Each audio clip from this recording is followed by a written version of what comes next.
Good morning बच्चों आज की क्लास में हम ओड नंबर्स के सम को समझेंगे।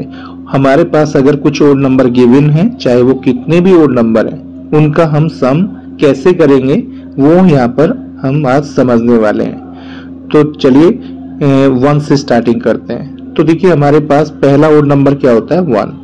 तो 1 को हम क्या लिख सकते हैं, 1 multiply by 1 is equal to 1। ठीक है, तो 1 को तो 1 ही लिख सकते हैं। अब आते हैं 1 प्लस 3 पर। तो ये हमारे पास दो ओड नंबर हैं। ठीक है, इन दोनों ओड नंबर का सम हम कैसे फाइंड करेंगे, 2 multiply by 2 is equal to 4। तो कितना आ जाएगा ये 4। तो इन दोनों ओड नंबर का सम क्या होगा 4। आइए अब हम 3 ओड नंबर का सम समझते हैं। तो 3 ओड नंबर हम यहाँ पे क्या लेते हैं, पहला ओड नंबर 1, दूसरा ओड नंबर क्या होता है 3 और थर्ड ओड नंबर क्या होता है 5। तो इन तीनों का सम क्या होगा 3 मल्टीप्लाई बाई 3, 3 3 जा 9। तो इन तीनों ओड नंबर का सम क्या होगा 9। आइए अब हम 4 ओड नंबर का सम समझते हैं। तो पहला ओड नंबर हमारा क्या होता है 1, सेकंड क्या होता है 3, थर्ड ओड नंबर क्या होता है 5, फोर्थ ओड नंबर क्या होता है 7। तो हमारे पास ये 4 ओड नंबर हैं। तो 4 ओड नंबर का सम हम कैसे फाइंड कर सकते हैं, 4 multiply by 4 is equal to 16। तो 4 ओड नंबर का सम क्या होगा 16। ठीक है, आइए अब हम 5 ओड नंबर का सम समझते हैं। तो 5 ओड नंबर हम यहाँ पर ले लेते हैं। पहला odd number 1, second odd number 3, third odd number 5, fourth odd number 7 और फिफ्थ ओड नंबर क्या होता है हमारा 9। तो इन पांचों ओड नंबर का सम हम कैसे फाइंड कर सकते हैं, 5 मल्टीप्लाई बाई 5। तो 5 5 जा कितना हो जाएगा ये 25। तो 5 ओड नंबर का सम क्या होता है 25। इसी तरीके से आप 6 ओड नंबर का सम फाइंड कर सकते हैं। 6 ओड नंबर का सम क्या होगा, 6 multiply by 6 is equal to 36। 7 odd number का सम क्या होगा, 7 multiply by 7 is equal to 49। ठीक है, तो आप इसी तरीके से अगर आपको कितने भी ओड नंबर का सम फाइंड करने के लिए बोला जाता है तो आप उनका सम फाइंड कर सकते हैं। मान लीजिए आपको 100 ओड नंबर का सम फाइंड करना है। तो 100 ओड नंबर का सम कैसे फाइंड करोगे, 100 multiply by 100 is equal to 10,000। ठीक है, तो ये हमारा क्या हुआ ओड नंबर का सम। आइए बच्चों अब हम ओड नंबर्स के सम को डॉट रिप्रेजेंटेशन से समझते हैं। तो चलिए शुरू करते हैं डॉट रिप्रेजेंटेशन। तो जैसे हमें मान लीजिए फर्स्ट 2 ओड नंबर्स को ऐड करना है। तो फर्स्ट 2 ओड नंबर को पहले यहाँ पर हम डॉट से रिप्रेजेंट कर देते हैं। पहले ओड नंबर को हम सिंगल डॉट से और सेकंड ओड नंबर को हम 3 डॉट से रिप्रेजेंट करते हैं।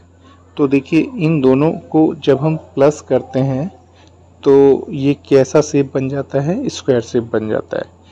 ठीक है, तो इन स्क्वायर शेप में टोटल कितनी डॉट हैं, 2 multiply by 2 is equal to 4। तो इसमें टोटल डॉट 4 है। तो हम क्या कह सकते हैं, फर्स्ट 2 ओड नंबर का सम क्या होता है 4 होता है। आइए अब हम फर्स्ट 3 ओड नंबर का सम देखते हैं। तो सबसे पहले तीनों नंबर्स का डॉट पैटर्न बना देते हैं। तो देखिए जब हम इन सभी डॉट को एक साथ इकट्ठा कर देते हैं तो एक स्क्वायर शेप बन जाता है। तो अब हम इस स्क्वायर शेप की टोटल डॉट्स को काउंट कर लेते हैं। तो इसमें टोटल कितनी डॉट्स हैं, 3 मल्टीप्लाइड बाई 3। तो कितनी हो जाएंगी, 3 3 जा 9।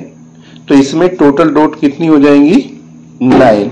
तो हम कह सकते हैं फर्स्ट 3 ओड नंबर्स का सम 9 होता है। इसके बाद आइए अब हम फर्स्ट 4 ओड नंबर का सम देखते हैं। तो सबसे पहले चारों ओड नंबर्स का डॉट पैटर्न बना देते हैं। तो देखिए जब हम इन सभी डॉट्स को एक साथ इकट्ठा कर देते हैं तो एक स्क्वायर शेप बन जाता है। तो अब हम इन स्क्वायर शेप की टोटल डॉट को काउंट कर लेते हैं। तो इसमें टोटल डॉट कितनी आती हैं, 4 multiplied by 4 is equal to 4 4 जा 16। तो इस स्क्वायर शेप में टोटल डॉट कितनी है 16। तो हम कह सकते हैं फर्स्ट 4 ओड नंबर का सम 16 होता है। तो बच्चों अब आइए अब हम फर्स्ट 5 ओड नंबर का सम करते हैं। तो सबसे पहले फर्स्ट 5 ओड नंबर्स का डॉट रिप्रेजेंटेशन कर देते हैं।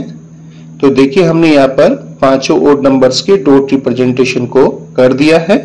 अब हम इन सभी डॉट्स को एक साथ इकट्ठा कर देते हैं।